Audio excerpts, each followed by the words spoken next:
کہ قرآن بنیادی طور پر انسان کو اس پراپر رشتوں کی یاد دہانی کراتا ہے۔ انسان کا اپنی ذات سے کیا تعلق ہے، ایک رشتہ، انسان کا اپنی ذات سے کیا رشتہ ہے، انسان کا دوسرے انسانوں سے کیا رشتہ، اور انسان کا اس کائنات کے ساتھ کیا رشتہ ہے۔ یہ تین پہلو ہیں، زندگی اسی کا نام ہے، اور قرآن نے انہی کی طرف اشارے کیے ہیں۔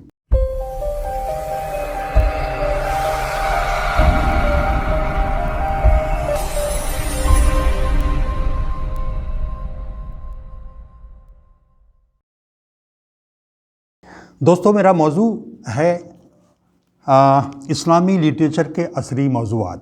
تحریک اسلامی کا جب آغاز ہوا تھا تو آپ میں سے بہت سے لوگوں نے ایک کتاب پڑھی ہوگی، مسلمان اور موجودہ سیاسی کشمکش۔ غالباً 4 والیوم میں، چھوٹی چھوٹی کتابیں تھیں، کتابیں تھے وہ، لیکن بڑے ہی مؤثر تھے۔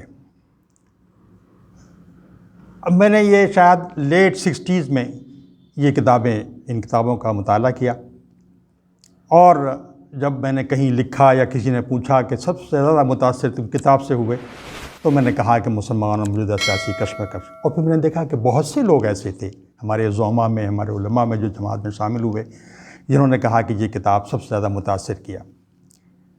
لیکن آج وہ کتاب irrelevant ہو گئی ہے۔ آج وہ مباحث، صورتحال بدل گئی تو وہ مباحث بھی بدل گئے، وہ پورا آرگومنٹ بھی ختم ہو گیا۔ اسلام کے فکر کا انطباق فی زمانہ بدلتا رہتا ہے، تو جو انطباق مولانا نے اسلام کے فکر کا اس وقت کیا، آزادی سے پہلے کیا تھا، وہ اب آزادی ہو گئی، سب کچھ گزر گیا، اب وہ تقریباً irrelevant ہو گیا۔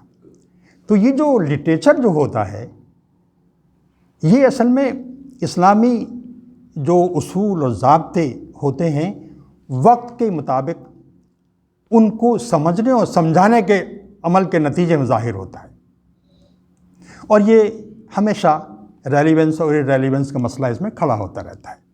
تو مولانا کی اور بھی کتابیں ایسی ہیں جن کو کہ آج ہم مطالعہ کرنے میں اتنا لطف اندوز نہیں ہوتے جتنا کہ 50 سال پہلے لطف اٹھاتے تھے۔ ظاہر ہے وجہ اس کی ظاہر ہے، وقت بدلنے کے ساتھ ساتھ بہت چیزیں بدل جاتی ہیں۔ میرا بہت شدت سے یہ احساس ہے کہ بہت سے مسائل جن پر ہمارے ہاں کتابیں لکھی گئیں، مضامین لکھے گئے، وہ آج اتنے ریلیونٹ نہیں ہیں جتنا کہ آج سے 40-50 سال پہلے تھے۔ ایک مثال میں نے آپ کو صرف کتاب کی دی ہے، میرے پاس چند موضوعات ہیں، ان موضوعات کے تحت میں بتاؤں گا کہ آج کیا تبدیلیاں واقع ہو گئی ہیں، اور ہمارے ہاں اس کا لٹریچر نہیں ہے، لٹریچر ہونا چاہیے۔ شروعات کرتا ہوں میں عقائد سے۔ عقیدے میں جو فنڈامنٹل جو عقیدہ ہے ہمارے ہیں، وہ توحید کا ہے، اللہ کی وحدانیت کا ہے۔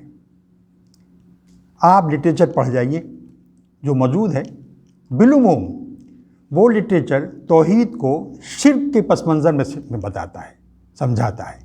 یہ پس منظر وہی ہے جو کہ رسول اللہ صلی اللہ علیہ وسلم کے زمانے کا پس منظر تھا، اور آپ کے بعد بھی بہت دن تک وہ پس منظر قائم رہا، اور وہ ڈیبیٹ، وہ ڈسکشن، وہ مباحثے جو آج پائے جاتے ہیں، وہ بہت دن سے چلے آ رہے ہیں، اور لوگ سمجھتے رہے ہیں اس کی حقانیت کو۔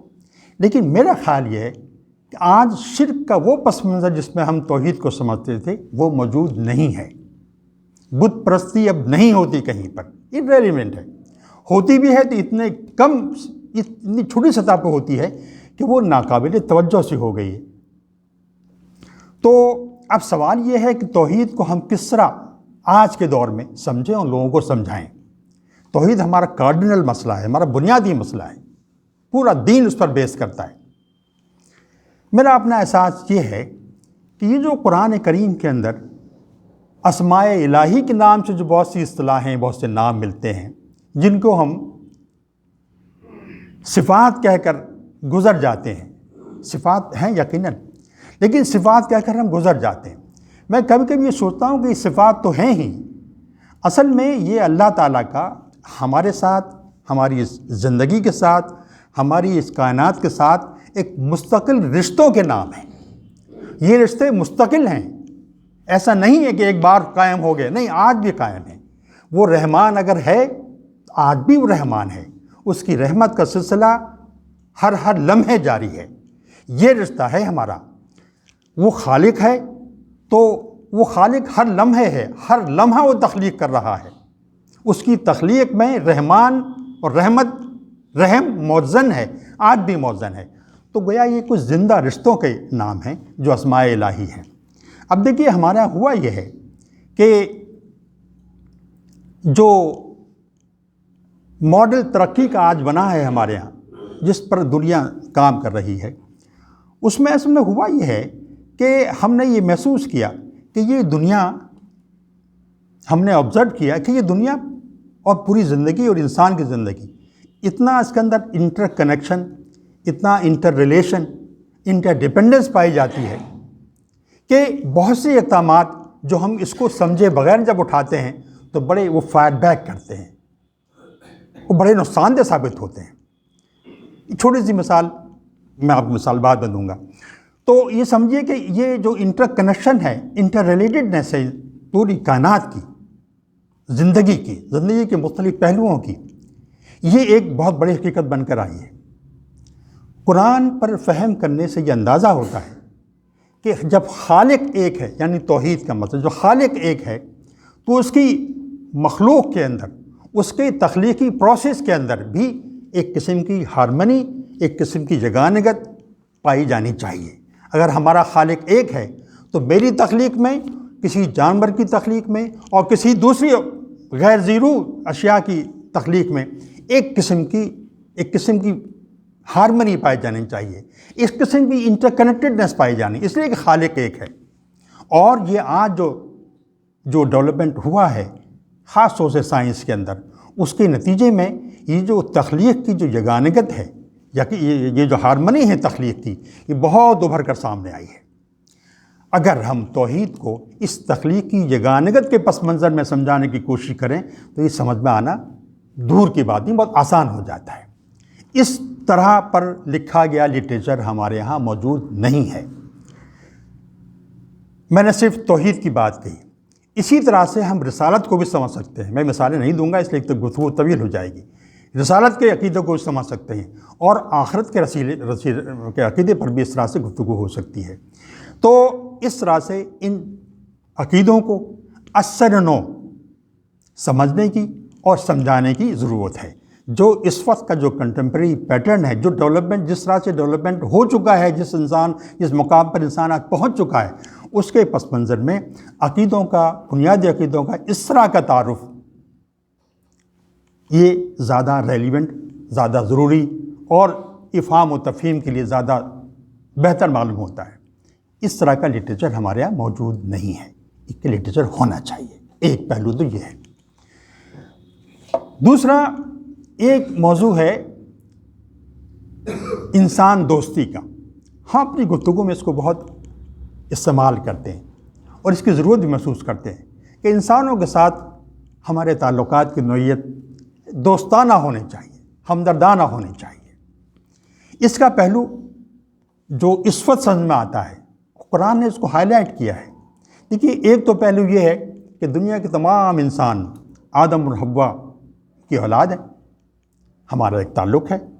میری ماں بھی ایک ہے، میرے باپ بھی ایک ہیں، اور اس میں انسانی سطح پر کوئی فرق نہیں ہے۔ اور اس کے نتیجے میں بڑی یگانگت ہے، بڑی سملیرٹی پائی جاتی ہے۔ تقریباً 95% کی حد تک ہم تمام انسان irrespective of religion ہم ایک صدا کے ہیں، ایک ہی طرح کے ہیں۔ لیکن کچھ اور پہلو ایسے آتے ہیں، قرآن نے یہ بات بھی کہی ہم سے کہ ہم نے تمام انسانوں میں ہدایت بھیجی ہے، جس شکل میں بھی آئی ہو۔ کچھ کے بارے میں تو قرآن نے بتا دیا کہ یہ لوگ ہیں، یہ کتابیں بھیجی گئیں، یہ اقوام تھی جن میں بھیجا گیا، یہ اصولاً یہ بتا دیا، واضح کر دیا۔ کچھ یہ بتایا کہ اور جگہ بھی بھیجی گئیں۔ تو مطلب یہ ہوا کہ کوئی قوم، کوئی نسل ایسی نہیں ہے جہاں اللہ کی ہدایت نہ پہنچی ہو، اور اس ہدایت کا اظہار بھی ہوتا ہے۔ بہت سی اقوام ہیں جن کے اندر ایسی باتیں پائی جاتی ہیں جو کہ لگتا یہ ہے کہ یہ ہدایت کے بغیر، الہی ہدایت کے بغیر یہ آ نہیں سکتی۔ آپ کسی قوم میں آپ ہندوؤں میں دیکھ لیں، ہندو میں ایک پرانی رسم ہے پیاؤ بنانے کی، بڑی پرانی رسم ہے. یہ اب تو ذرا کم ہو گئی اس لیے کہ مسائل دوسرے ہو گئے، لیکن آپ دیکھیں کہ پرانے آپ 40-50 سال پہلے بھی کریں دیکھیں تو آپ کو مختلف جگہوں پر وہ پیاؤ نظر آتے تھے، انسانوں کے پانی پینے کے لیے بھی اور جانوروں کے پانی پینے کے لیے. یہ پوری روایت ہندوؤں کی روایت ہے اور ایسی بہت ساری ہیں. تو یہ جو اچھی روایتیں پائی جاتی ہیں ان کے اندر پن کرنے کی اور خدا کی راہ میں خرچ کرنے کی. آپ کہیں سفر کریں تو آپ بہت سے لوگوں کو دیکھیں گے اپنی گاڑی سے اتریں گے اور وہ چیٹیوں کو پیٹ بھرنے کے لیے کچھ شکر ڈالیں گے، بندروں کے لیے کچھ کھانے کا انتظام کریں گے، لے کے آتے ہیں، کھلاتے ہیں ان کو. تو یہ جو رویہ ہے ان لوگوں کا، یہ ایسا لگتا ہے کہ کوئی کبھی نہ کبھی کوئی ڈیوائن انٹرونشن ہوا ہے، اس کی یہ باقیات ہمیں نظر آتی ہیں. اور اس طرح تقریباً ہر قوم کے اندر، ہر قبیلے کے اندر، اگر آپ کو یاد ہو جب 2004 میں جب سونامی آئی تھی تو آپ نے پڑھا ہوگا کہ جزائر انڈمان نکوبار کے علاقے میں جو وہاں کے جو آدیواسی تھے وہ کافی پہلے وہاں سے نکل آئے تھے.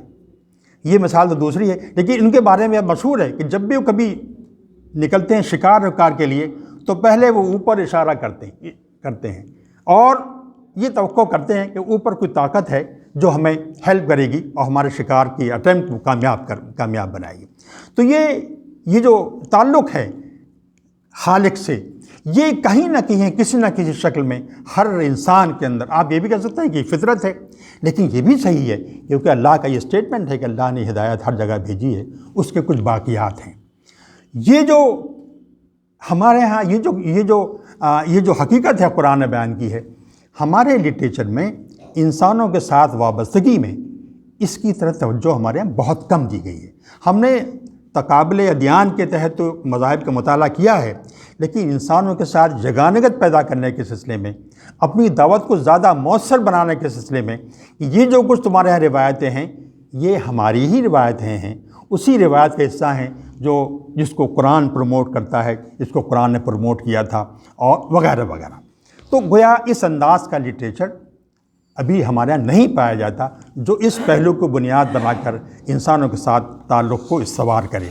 یہ میرا خیال ہے یہ بڑی ہماری ایک ضرورت ہے ہمارے اس زمانے کی، جس میں کہ ہم غیر مسلموں کے درمیان رہتے ہیں اور غیر مسلموں کے ساتھ دعوتی پہلو سے بھی ہم تعلق اچھا کرنا چاہتے ہیں. اس پہلو سے یگانگت پیدا کرنا اور انسان دوستی کے لیے کام کرنا کہ ہم اور آپ ایک ہی سلسلے کے لوگ ہیں، لیکن آپ کے ہاں تھوڑا سا آپ بہکے ہوئے ہیں. بنیادی چیز جو اصل جو میسج تھا وہ قرآن کی شکل محفوظ ہے اور اس طرح سے آپ کا ڈیویشن ہوا ہے. تو یقیناً اس میں ریئیکشن بھی ہو سکتا ہے، لیکن اس میں یگانگت بھی پیدا ہو سکتی ہے. اس پر کام کرنے کی ضرورت ہے، اس لٹریچر کی ضرورت ہے. ہمارا لٹریچر نہیں پایا جاتا. تیسرا موضوع دیکھیے، اسلام کا قرآن کا مطالعہ کر جائیے تو ایک پہلو سامنے آتا ہے کہ قرآن بنیادی طور پر انسان کو اس کے پراپر رشتوں کی یاد دہانی کراتا ہے. انسان کا اپنی ذات سے کیا تعلق ہے، ایک رشتہ. انسان کا اپنی ذات سے کیا رشتہ ہے، انسان کا دوسرے انسانوں سے کیا رشتہ ہے، اور انسان کا اس کائنات کے ساتھ کیا رشتہ ہے. یہ تین پہلو ہیں، زندگی اسی کا نام ہے اور قرآن نے انہی کی طرف اشارے کیے ہیں. تو دیکھیے، انسان کا اپنی ذات کے بارے میں اور دوسرے انسانوں کے ساتھ جو رشتہ ہے اس کی وضاحت خوب کی ہے، قرآن نے بھی کی ہے اور ہمارا لٹریچر ہی پایا جاتا ہے. یعنی ہمارے جتنا بھی مورالٹی سے متعلق جتنے ہمارے یہاں کتابیں ہیں وہ سب اسی کی وضاحت کرتی ہیں. یعنی کہ میں اپنے بارے میں کیا رائے رکھوں، میں جب ایک بندہ ہوں، اللہ کے سامنے جواب دہ ہوں، وغیرہ وغیرہ. یہ چیز ہونی چاہیے. اسی طرح سے میرا رویہ دوسرے انسانوں کے ساتھ کیا ہونا چاہیے، اس پر ہمارا لٹریچر خوب پایا جاتا ہے. اس میں کوئی بات نہیں ہے، بہت سے لٹریچر موجود ہیں. لیکن جو ایک بہت بڑی کمی ہے ہمارے یہاں، وہ انسان اور کائنات کے درمیان جو رشتہ ہے اس پر ہمارے یہاں لٹریچر نہیں ہے. میرا خیال ہے مضامین بھی کم ہی لکھے گئے ہوں گے. اس کی اہمیت کیا ہے؟ دیکھیے، اس کی اہمیت یہ ہے، مسئلہ یہ ہے کہ آج کے دور میں جو ڈیولپمنٹ ماڈل جس پر پوری دنیا آج کام کر رہی ہے، اس کے درمیان اس کے نتیجے میں جو کرائسس پیدا ہوا ہے، جو فساد پیدا ہوا ہے، وہ اسی بنا پر پیدا ہوا ہے کہ انسان کا اس کائنات کے ساتھ جو رشتہ ہے اس کو صحیح طور پر نہیں سمجھا گیا.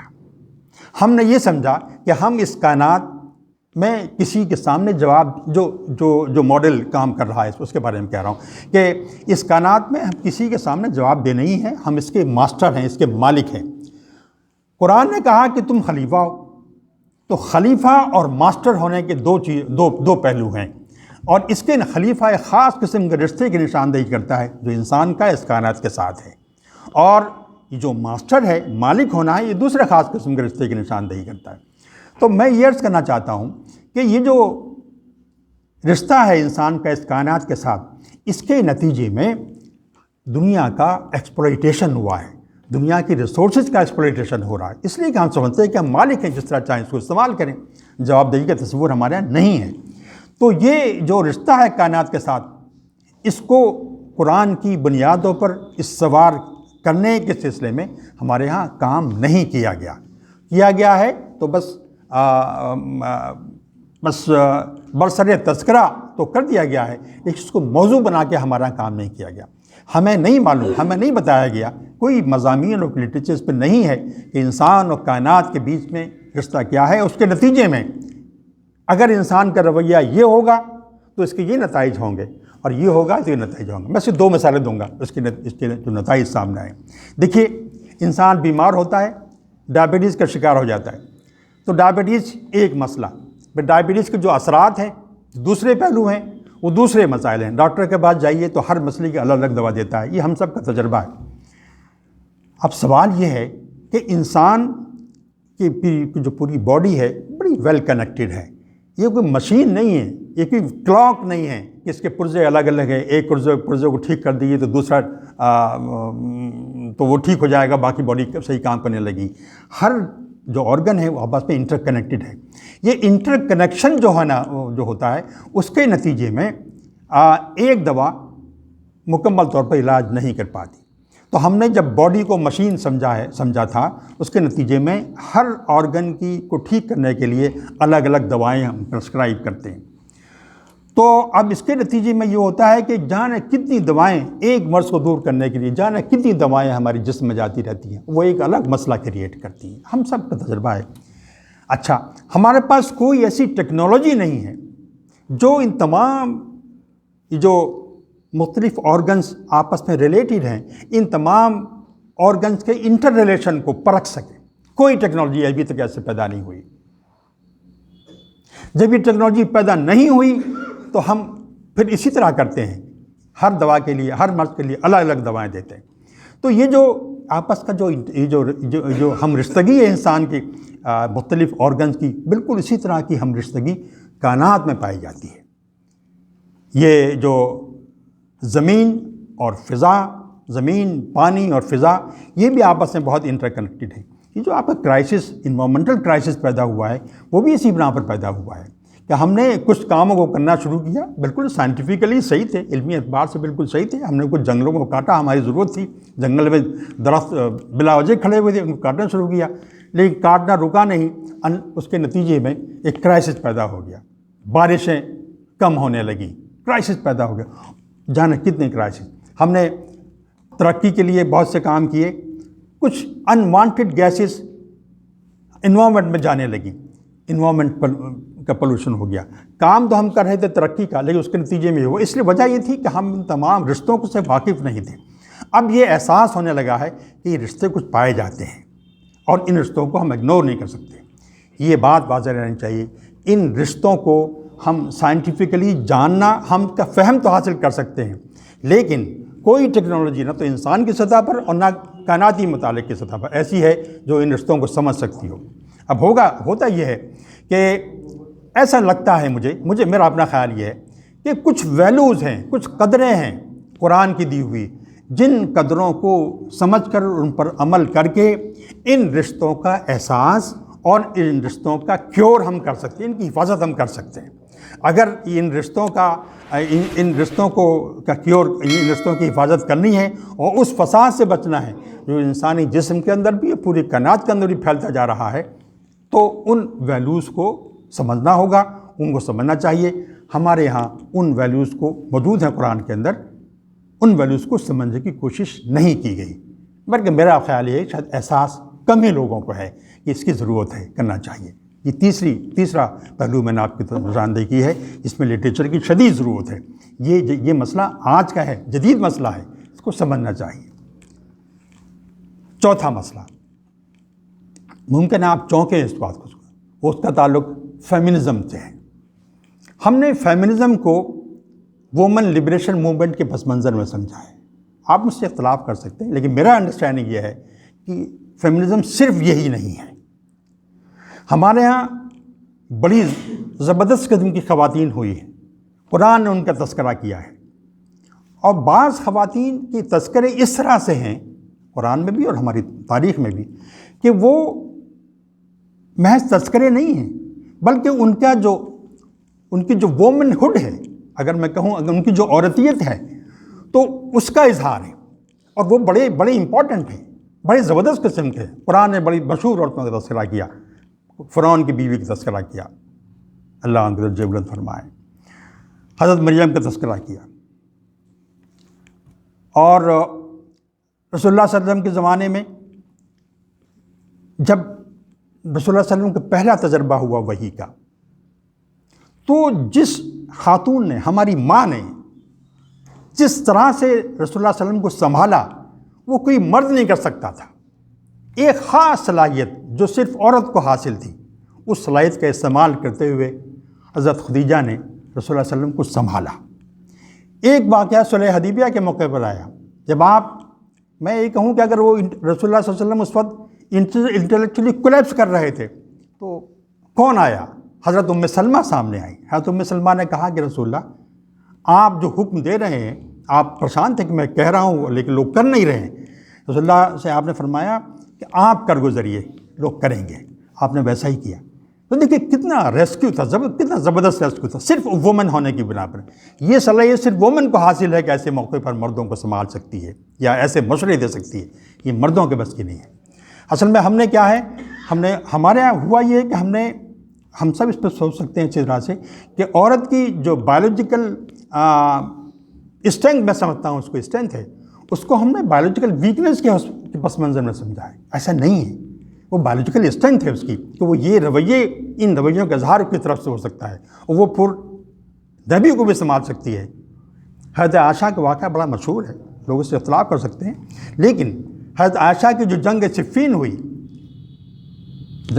ہوئی تھی نا، جنگ جمل میں جو آپ نے جو اسٹینڈ لیا تھا، وہ اس میں مسئلہ دوسرا تھا، لیکن آپ نے جو اسٹینڈ لیا، آپ ایک بڑی فوج لے کر نکل چلی اور حضرت علی کے ساتھ جنگ ہو گئی۔ دیکھیے تاریخ یہ بتاتی ہے، اب ہم نے بعد میں پڑھا بھی، کہ حضرت عائشہ بعد میں ریگریٹ کرتی تھی، لیکن یہ بات سمجھ لیجئے ان کا جو ریگریٹ تھا وہ ان کے اقدام کے اصولی وہ نہیں تھا، بلکہ ان کا ریگریٹ اس بنا پر تھا کہ حضرت علی نے جب اپنی پوزیشن کلیئر کی حضرت عائشہ کے سامنے، تو اس پوزیشن کو وہ سمجھ کیوں نہیں پائیں، سمجھنے میں دیر کیوں کی، اس بنا پر ریگریٹ تھا۔ ورنہ ظلم کے خلاف کھڑے ہو جانا، ایک عورت کا، ام المومنین کا کھڑے ہو جانا، مقابلے کی نکل آنا، یہ ایک اصولی اسٹینڈ ہے۔ میں اس کو اصولی اسٹینڈ سمجھتا ہوں کہ اگر کوئی معاشرے کے اندر بہت بڑا ظلم ہو رہا ہو تو عدل کو قائم کرنے کے لیے ایک عورت بشرطِ اس درجے کی ہو تو وہ فوج لے کر نکل سکتی ہے۔ حضرت عائشہ نے یہی ثابت کیا ہے۔ جو ریگریٹ ہے آپ کا، وہ اس بنا پر ہے کہ میں نے علی رضی اللہ عنہ کی پوزیشن کو سمجھا کیوں نہیں، جو بات انہوں نے سمجھائی، اور پھر وہ برابر جب بھی یاد کرتی اس کو روتی تھیں ہم۔ تو یہ اصل میں ہوتا کیا ہے، اس وقت جدید سائنس کے اندر کچھ وومن فیمنسٹ موومنٹ کے زیر اثر کچھ خواتین نے سائنس کے فلسفے کے بعض مسائل پر غور کیا۔ آپ سب جانتے ہیں کہ سائنس میں یہ اصول ہے، یہ کہا گیا ہے فلسفے کے پس منظر میں، کہ جب تک آپ اس کائنات پر ٹارچر نہیں کریں گے، اس پر ظلم، اس کو توڑیں گے نہیں، وائلنس نہیں کریں گے، جب تک کہ اپنے رازوں کو کھولے گی نہیں۔ یہ اصول مان لیا گیا اور بڑے زبردست طریقے سے بات کہی جاتی ہے۔ لیکن یہ فیمنسٹ وومن آئی، انہوں نے کہا نہیں، ایسا نہیں ہے، اٹس ناٹ دیٹ۔ انہوں نے کہا کہ آپ کیئرفلی ان کے ساتھ ٹریٹمنٹ کریں، لو کے ساتھ ٹریٹمنٹ کریں، تو یہ تب بھی اپنے رازوں کو کھولتی ہیں۔ تو یہ کیئر اور لو خالص وومن کا پروڈکٹ ہے، یہ مردوں کے پاس نہیں ہے، اب بالعموم نہیں ہے۔ عورتیں ہی اس کو سمجھ سکتی ہیں، عورتیں اس ٹرانسلیٹ کر سکتی ہیں۔ تو پیور سائنس کے فلسفے کے اندر فیمنزم نے ایک خوبصورت کنٹریبیوشن کیا۔ ہمارا مسئلہ یہ ہے کہ ہم نے اپنی خواتین کو قرآن کے ساتھ ڈائریکٹ انٹریکٹ کرنے اور ایز اے وومن انٹریکٹ کرنے کے مواقع فراہم نہیں کیے۔ ہمارے رویے، ہم کہتے منع تو نہیں کرتے، لیکن رویے شاید ڈسکریج کرنے والے ہوتے ہیں، پنپ نہیں پاتی ان کی چیزیں۔ یہ ہونا چاہیے تھا۔ ایک خاتون ہیں جنہوں نے قرآن کا ترجمہ کیا، ایران نژاد ہیں، لالے بختیار۔ تو ترجمہ ان کا انگریزی میں مل جاتا ہے، امیزون پہ مل جاتا ہے۔ تو مجھے تلاش تھی وہ جو قرآن کی آیت ہے جس میں ضربہ کا لفظ استعمال ہوا ہے، کون سی آیت ہے؟ اس میں عورتوں کو مارنے کے ذکر، اس کا بہت مشہور آیت ہے۔ ایک زمانے میں سماعت میں بڑے جوش میں تھا کہ ہاؤ ٹو نو کہ کیا صورتحال ہے کیا۔ تو مجھے لالے بختیار کا وہ ترجمہ مجھے خریدنا پڑا کہ لالے بختیار کے بارے میں سنا، انہوں نے کچھ اس لیے میں انٹرپریٹ کیا ہے۔ ان کا انٹرپریشن تھا، مطلب ایسے وومن انہوں نے سوچا کہ یہ ممکن، یہ اس کا آیت کا مطلب یہ نہیں ہے۔ اس موضوع پر گفتگو نہیں کر رہے ہیں، لیکن اس مثال کے طور پر دے رہا ہوں میں کہ عورت جب عورت کی طرح سوچے گی، عورت کے حصے سوچے گی، تو وہ اپنے طور پر ڈسکس کرے گی، اپنے طور پر سوچے گی، اپنی پوری سائیکولوجیکل جو بیک گراؤنڈ ہے، اس کی جو مخصوص سائیکولوجی ہے، اس کی جو مخصوص سوشیولوجی ہے، اس کے پس منظر میں رہ کر قرآن کریم پر غور کرے گی۔ اور قرآن کریم سبھی کے لیے ہے نا، مردوں کے لیے بھی ہے، عورتوں کے لیے بھی ہے۔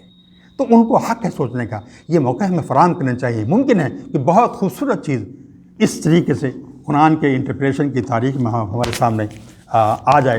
اور بڑا ایک تیسرا پہلو ہے فاستبقوا الخیرات، ایک قرآن کی اصطلاح ہے، بڑی خوبصورت اصطلاح ہے۔ میرا خیال قرآن میں 4-5 جگہ پر استعمال ہوئی۔ ایک تو سورہ بقرہ کے اندر ہے۔ میرے دوست احباب جو قرآن پر نظر رکھتے ہیں، ان کا کہنا یہ ہے کہ یہ جو اصطلاح ہے فاستبقوا الخیرات کی، بنیادی طور پر یہ غیر مسلموں کے پس منظر میں استعمال ہوتی ہے۔ مجھے نہیں معلوم بات کس حد تک صحیح ہے، لیکن بعض اوقات لگتا ہے، ایک آدھ جگہ تو لگتا ہے کہ ایسا ہی ہے کہ غیر مسلم جو خیر کے میں جو صحبت لے جانے کی جو بات کہی گئی ہے، یہ شاید غیر مسلموں کے پس منظر نہیں ہے۔ تو یہاں ایک تو صحبت کا معاملہ ہے اور ایک خیر کا معاملہ ہے۔ تو خیر سے ہرگز بھی مراد نماز، روزہ، زکوٰۃ و حج نہیں، بلکہ وہ کام ہے جو کہ انسانوں کی بھلائی کے لیے۔ اس کی بہترین مثال مدینے کی زندگی میں حضرت عثمان رضی اللہ تعالیٰ عنہ کا وہ جو کنواں تھا، پانی کا مسئلہ تھا، حل کرنے کا عمل تھا، جس نے آدمی یہودی سے کنواں خرید لیا اور وہ سب کے لیے کھول دیا گیا۔ اللہ کے رسول نے بڑی بالاحال انداز میں آپ کی تعریف کی اور آپ کو دعا کی۔ تو یہ ہے یعنی انسانی زندگی میں آسانیاں فراہم کرنا، ان کے مسائل کو حل کرنا، یہ ہے بیسیکلی خیر۔ اس کی طرف قرآن ہمیں دعوت دیتا ہے کہ ہم غیر مسلموں سے اس سلسلے میں آگے رہیں، ورنہ نماز روزے میں تو غیر مسلموں سے آگے رہنے کی بات ہی نہیں، کچھ سوال پتہ نہیں ہوتا۔ ان کاموں کے اندر، ان خیر کے کاموں میں اس سے آگے رہنے کی ہم کو تلقین کی گئی ہے۔ اب سوال یہ ہے، اب دیکھیے انشاءاللہ رمضان آئے گا تو اس خیر کے کام کچھ ہوں گے، جماعتی سطح سے بھی ہوں گے، کچھ کٹس آئیں گی، وہ تقسیم کی جائیں۔ سردی کا زمانہ بھی گیا ہے تو ہم نے کچھ کمبل تقسیم کیے ہیں، یہ سب خیر کے کام ہیں۔ لیکن کیا خیر کے کام سے بھی زندگیوں کو آسان کرنا تو بہت وسیع اس کا پس منظر ہے اور وسیع میدان ہے۔ دیکھیے اللہ کے رسول کے زمانے میں کنواں پانی کی فراہمی کی، سینکڑوں سال کے بعد ایک ہینڈ پمپ بن گیا۔ اگر ہینڈ پمپ بنانے والا شخص اس کی نیت یہ تھی کہ انسانوں کی بھلائی ہو اس کے اندر، تو اللہ کے ہاں قابل قدر ہے۔ پھر یہ جو سمجھ سے بھی لیٹسٹ اس سے پہلے کیا، ہاں جب تک اس سے بھی پہلے گا ٹیوب ویل پہ ہم لگا دیتے۔ تو یہ تمام جو پروگریس ہوئی ہے یہ سب آسانیوں کی تلاش میں ہوئی ہے۔ اب اگر آپ کی نیت یہ ہے کہ اس سے انسانوں کی زندگی آسان ہو، آپ دیکھیں کہ آج سے 25-30 سال پہلے ہم یہ موبائل فون استعمال نہیں کر سکتے، آج ہم استعمال کرتے ہیں، ودن نو ٹائم ہم پہنچ جاتے ہیں ایک زمین ایک حصے سے دوسرے حصے سے، کوئی مسئلہ ہی نہیں۔ یہ تمام نے زندگی کو انتہائی آسان کر دیا۔ تو زندگی اچھی طرح دواؤں کا مسئلہ ہے، اب ایک سے ایک بس کی دوائیں آ گئی، حالانکہ بیماریاں کم نہیں ہوئی لیکن دوائیں آ گئی ہیں، کون سے کم نہیں۔ اس سے پاسبل دیکھا جائے، مجھے معلوم کہ کینسر کے مریض کتنی تکلیف میں رہتے تھے جب ان کو ہوتا تھا، میں نے خود دیکھا ہوا ہے اپنے عزیزوں کو کہ لیکن اب اتنی تکلیف نہیں ہوتی۔ کیوں نہیں ہوتی؟ محض اس بنا پر ترقی ہوئی ہے، کام کیا گیا ہے۔ تو لوگوں کو آسانیاں فراہم کرنا لوگوں کو آسانیاں فراہم کرنا، زندگی کو آسان بنانا. یہ جو ذرائع ہم لوگ نقل ہیں، ٹرانسپورٹیشن کے ذرائع کتنے آسان ہو گئے ہیں، اور یہ تمام چیزیں جو ہیں یہ زندگی کو آسان کرنے والی. صرف ٹپ فراہم کرنا ہی خیر نہیں ہے، بلکہ زندگی کے مختلف پہلوؤں میں زندگی کو آسان کرنا بھی یہ بھی خیر کام آتا ہے. تو اگر ہم اس ڈیفینیشن پہ خیر کی گفتگو کریں، کہ نتیجے پہنچائیں، تو یہ دنیا بہت وسیع ہو جاتی ہے، تو خیر بہت طویل ہو جاتا ہے. تو اس سلسلے میں ہمارے یہاں اس پر گفتگو نہیں ہوئی. ان تمام کاموں کو جو ہمارے یہاں مختلف کام لائے ہیں، یہ خیر کے پہلو میں، ان پر ہمارے یہاں گفتگو ہونی چاہیے، ریسرچ ہونا چاہیے، تاکہ ہمارا جو نوجوان طبقہ جو اس پر ریسرچ و تحقیق کی میدان میں کام کرتا ہے اور نئی نئی تحقیقات کرتا ہے، انویشن کرتا ہے، وہ اگر اپنی نیتوں کو درست کر لے کہ یہ اس کے نتیجے میں انسانی زندگی آسان ہو، بہتر ہو، اللہ سے دعا بھی کرے، تو پورا کام یہ خیر کے پہلو خیر کا جائے گا.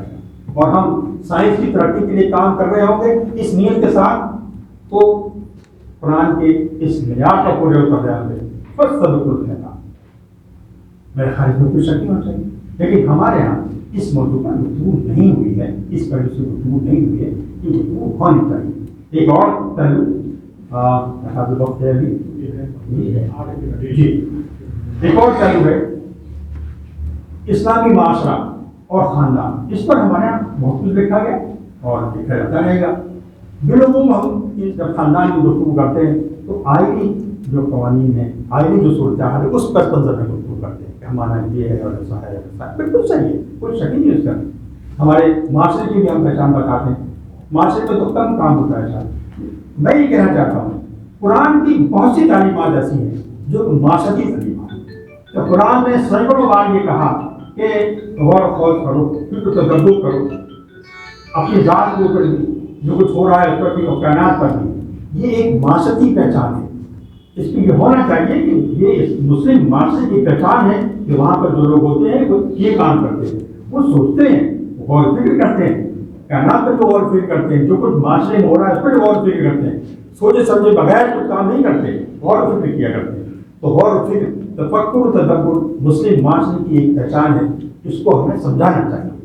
اسی طریقے سے مدلل گفتگو کرنا. قرآن کی پوری جو اپروچ ہے وہ انسانوں کو مدلل بنانا ہے کہ جب گفتگو کریں، کوئی بات کہیں تو مدلل ہونی چاہیے. زبر سردار نے یہ بات کہی، مسلم دون کو آرگو، مسلمان وہ ہے جو آرگومنٹ دیتا ہے، آرگو کے بغیر، دلیل کے بغیر بات نہیں کرتا. بڑی خوبصورت بات ہے. ہمارے یہاں قرآن کی بنیادی اپروچ یہی، ہم دلیل سے بات کریں. یہ ہمارے مسلم معاشرے کی پہچان بننا چاہیے. ہمارے یہاں ان چیزوں کو توجہ نہیں کی گئی. جن لوگوں کی نظر ہے جو معاشرے اور خاندان سے متعلق جو باتیں، جو لٹریچر ہمارے یہاں ہے، ان میں یہ چیزیں نہیں ہیں. ان چیزوں کو ہونا بہت ضروری ہے. پھر ایک ہے مشاورت ہمارا ایک وصف ہے. قرآن نے مختلف سطح پر اس کی توجہ دلائی. پھر اسی طرح سے اظہار عمل اور اظہار کیا جانا، یہ بڑی امپورٹنٹ بات ہے. میں ساتھ کسی اور موقع پہ یہاں مثال دی ہو کہ حضرت عمرو بن عاص، خاص آپ کو یاد ہے، عمرو بن عاص نے جو قرآن کریم سے جو ایک نتیجہ نکالا اور بلا تکلف اللہ کے سامنے عرض کرتے ہیں، اللہ کے رسول کے سامنے عرض کر دیا، رسول اللہ میں تو یہ اس دھیان سے نکالا تھا. تو گویا اللہ کے رسول نے سینکشن کیا، آزادی دی، نکال سکتے ہو. ظاہر ہے مخلصین کا گروہ تھا، غلط تو نہیں نکال سکتے تھے نا، اور کسی بدنیتی کے ساتھ تو نتیجہ نہیں نکال سکتے تھے. انہوں نے نتیجہ نکالا اور اللہ کے رسول نے اس کو پرمیشن دی. اوکے فائن، وہ قانون بن گیا. یہ فضا باقی رہنی چاہیے، اس وقت باقی رہے گی جبکہ ہم اپنے لٹریچر کے ذریعے سے اپنے لوگوں کے ذہنوں کی تعمیر اس طرح سے کریں گے. یہ ہے، ایسا ہے، ایسا ہمیں کرنے کی ضرورت ہے اور ہمیں کرنا چاہیے اس طرح سے. تو یہ بات بھی ہے. ہمارے یہاں اسلامی معاشرے کی پہچان یہ ہے، وہاں پر اہل علم اور عمر میں جو بڑے ہیں ان کا احترام ہوتا ہے. اس بات کو ہمیں نرچر کرنا چاہیے. یہ چیزیں ہمارے یہاں بس ایک نصیحت کے طور پر تو نہیں آتی ہیں، لیکن موضوع بنا کر یہ کام نہیں ہوا. اہل علم کا احترام ہوتا ہے جو جاننے والے ہیں. اہل علم کسی بھی برانچ کے ہو، ضرور نہیں کہ وہ حدیث سنانے والے اور قرآن کا درس دینے والے ہو. کسی بھی فیلڈ کے علم ہو، اگر وہ زیادہ جانتے ہیں ہمیں تو ہمارے قابل احترام ہونا چاہیے۔ کوئی ایک سائنٹسٹ اگر ہمارے محلے میں رہتا ہے، ہمارے کالج میں رہتا ہے، جانتے ہیں ریسرچ کرتا ہے، اچھی ریسرچ کرتا ہے، تو قابل احترام ہے۔ اگر وہ متقی بھی ہے تو کیا کہنا ہے، نہیں ہے تب بھی محض علم کی بنا پر ہمارے نزدیک قابل احترام ہے، اس لیے یہ دنیا میں خود کنٹریبیوٹ کرنا ہے۔ یہ ہمارے معاشرے کا ایک وصف ہے۔ اسی طریقے سے ہمارے یہاں رنگ، نسل اور زبانیں یہ اللہ کی آیات ہیں۔ قرآن کریم ان کو اللہ کی آیات قرار دے رہے ہیں۔ تو جتنے اس طرح کے لوگ ہیں جن کو یہ امتیاز ہے کہ رنگ کے طور پر ممتاز ہیں، ہو رہے ہیں، نسل کے طور پر ممتاز ہیں، یہ اللہ کی آیتیں ہیں۔ اسی طرح سے ہمیں ان کا احترام کرنا چاہیے، عزت کرنا چاہیے۔ یہ ہمارے معاشرے کی وصف ہے۔ خاندان کے اندر مردوں کو امام بنایا گیا، یہ ہمارے معاشرے کا ایک وصف ہے۔ لیکن اس قوام کی یہ ذمہ داری ہے کہ وہ تمام حقوق، یعنی کوئی اگر مسئلہ ہے تو اس میں وہ مشاورت کرے۔ مشاورت کے بغیر اپنا حکم نافذ کر دینا یہ غیر اسلامی کی جو معاملات متعلقہ معاملات ہیں اس میں مشاورت ہونی چاہیے۔ اگر مشاورت کے نتیجے میں اختلاف ہو جائے تو یقیناً قوام کی اہمیت زیادہ ہوگی، لیکن قوام کے اندر بھی اتنی میگنیٹی ہونی چاہیے کہ وہ اگر کوئی اختلاف ہو تو پھر اپنی رائے کو واپس لے کے دوسروں کی جو صرف کی رائے ہے اس کو گیا کہ تسلیم کرائے۔ تو میرا کہنے کا مطلب یہ ہے کہ یہ مساورت جو ہے یہ ہمارا انفرادی نہیں بلکہ اجتماعی وصف ہے، تو یہ ہمارا اس کو قائم ہونا چاہیے۔ دوسری یہ کہ انسانی صلاحیتوں کو پروموٹ کرنا۔ اب میں وہ ایک الگ موضوع ہے، بالکل مجھ پر گفتگو کر سکتا تھا لیکن اس وقت نہیں کروں گا۔ یہ ہمارا وقت ہے۔ اللہ کے رسول کی سیرت اس سلسلے میں صلی اللہ علیہ وسلم آپ کی سیرت مبارکہ اس سے بھری ہوئی، اور اسی کے نتیجے میں ایک چھوٹا سا آدمی خالد بن ولید رضی اللہ تعالیٰ عنہ کوئی بہت بڑا سپاہی نہیں تھا، ہاں تھے تو، لیکن ان صلاحیتوں کو نرچر کرنے کے نتیجے میں یعنی کوئی تجربہ نہیں تھا ان کو بڑی بڑی جنگیں لڑنے کا۔ حضرت عمر رضی اللہ عنہ کو تجربہ نہیں تھا کسی بڑی مملکت کا سربراہ کرنے کا، کسی قبیلے کے سردار تک نہیں تھے وہ، لیکن یہ جو نرچرنگ کی صلاحیت ہوگی یہ کس طرح ہوئی، جس کے نتیجے میں عمر فاروق بن گئے، عمر اعظم بن گئے، اور خالد بن ولید دنیا کے سب سے بڑے دوسرے کا سلام ہو سکتے ہیں، اسٹریٹجسٹ سکتے ملتی اسٹریٹجسٹ ان میں شمار ہونے لگا۔ پر تو ٹھیک ہے، کوئی تو وجہ نہیں ہونا، ہمارا معاشرہ اللہ کے رسول نے ایسے ہی بنایا تھا، وہ قرآن ایسے ہی بناتا بھی ہے۔ ایک بات اور بڑی اہم ہے، یہ جو حدیث مشہور حدیث ہے کہ کھجور والی حدیث کہ اللہ کے رسول نے کہا کہ ایسے نہیں ایسے کر کے دیکھو، وہ پر عمل کیا، ظاہر ہے اللہ کے رسول کی بات کی لوگوں نے عمل کیا اس کے اوپر، اگلے سال پھل نہیں آیا۔ اللہ کے رسول نے کیا فرمایا کہ تم زیادہ جانتے ہو، یعنی جو چیزیں پہلے سے چلی آ رہی ہیں، تجربے سے ثابت ہیں، معروف ہیں، وہ معروف رہیں گی، ان پر اننیسیسریلی ڈیوائن گائیڈنس تلاش کرنے کی ضرورت نہیں ہے، اس لیے تجربے ثابت ہو چکے ہیں۔ تو تجربہ اور مشاہدے سے حاصل شدہ جو علوم ہیں ان پر جو پریکٹس میں آ چکے ہیں ان پر غیر ضروری طور پر احادیث سے کنفرمیشن، قرآن سے کنفرمیشن تلاش کرنے کی ضرورت نہیں ہے۔ میرا خیال یہ بھی وقت دیکھیے آخری گفتگو میں حقوق سے متعلق کہنا چاہتا تھا لیکن گفتگو طویل ہو جائے گی، میں گفتگو ختم کروں گا۔ تو یہ جگہ میں گفتگو کر رہا ہوں وہ علی گڑھ جو مسلم یونیورسٹی علی گڑھ جس میں موجود ہے، یعنی یہاں پر کچھ پڑھے لکھے لوگ منتظم پڑھے لکھے لوگ موجود ہیں جو پڑھتے بھی ہیں، لکھتے بھی ہیں، ریسرچ کرتے بھی ہیں، کراتے بھی ہیں، یہ کافی بڑی تعداد تاریخی اعتبار سے علی گڑھ نے خاصا اسلامی تھاٹ کے ڈیولپمنٹ میں خاصا کام کیا ہے، صرف تحریک اسلامی میں نہیں بلکہ اس سے پہلے بھی۔ یہاں کے جو مشہور ایک فلاسفر تھے احمد شریف، فلاسفی کے ہیڈ ہوا کرتے تھے، انہوں نے ہسٹری آف مسلم فلاسفی لکھی، وہ ابھی تک تاریخ میں ایک ہی کتاب ہے، history of Muslim philosophy, 2 volume میں ہے، جرمنی میں شائع ہوئی۔ تو مطلب یہ کہنا کہ یہ ہے کہ یہاں ایسے لوگ موجود ہیں جن کی خود اخلاقی ذمہ داری ہوتی ہے۔ تو میں نے موضوعات آپ کے سامنے رکھے ہیں، ایسا ہوتا ہے یہ ضروری ہے کہ علی گڑھ کے لوگ، خاص طور سے وہ لوگ جو علی گڑھ میں موجود ہیں، علی گڑھ پڑھتے ہیں اور پڑھاتے ہیں، وہ اپنی ذمہ داری کو سمجھیں اور ان مسائل پر جن کی میں چند کی طرف میں نے اشارہ کیا ہے ان پر تیار کرنے میں تعاون ہے۔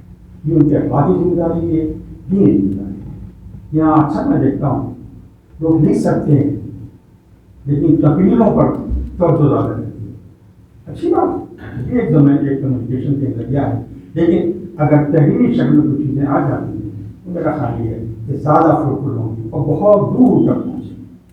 آپ کے یہاں نصیب جماعت ہے، آپ کے ہاتھ ادارہ بھی ادارے تحریک اسلامی، بلکہ ایک اور اگر آپ سپلائی ادارہ سمجھ ادارے قرآن بھی ہے جس کا آپ بھرپور استفادہ کر سکتے ہیں. اس طرح کے موضوعات پر یہاں کام کرنے کے مواقع ہیں. اگر مواقع نہیں ہیں تو کم از کم ایک سوٹیبل ماحول ضرور موجود ہے، سپورٹنگ ماحول ضرور موجود ہے، یہاں پر آپ یہ کام کر سکتے ہیں. اس طرح کے موضوعات بھی تو میں نے چند بتائے ہیں جو میرے ذہن میں ہیں.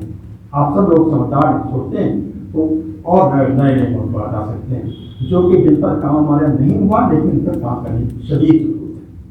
اللہ تعالیٰ کچھ ایسے لوگ پیدا کرتے ہیں یہاں پر اس گروپ میں سے جو کہ اس طرح کے موضوعات کو دیکھ کر اور کچھ آئندہ کام کر سکتے ہیں. یہ تحریک جس کے ہم اور آپ سب اس سے وابستہ ہیں بنیادی طور پر لٹریچر کی تحریک ہے. لٹریچر کے نتیجے میں یہ تحریک برپا ہوئی تھی. اس کو آگے بڑھنے کے لیے لٹریچر ریلیونٹ لٹریچر بہت سارے لٹریچر جو آج موجود ہیں میرا خیال ہے وہ اپنا ریلیونس کچھ تک ہو چکا ہے، کچھ آستہ آستہ کھو رہا ہے.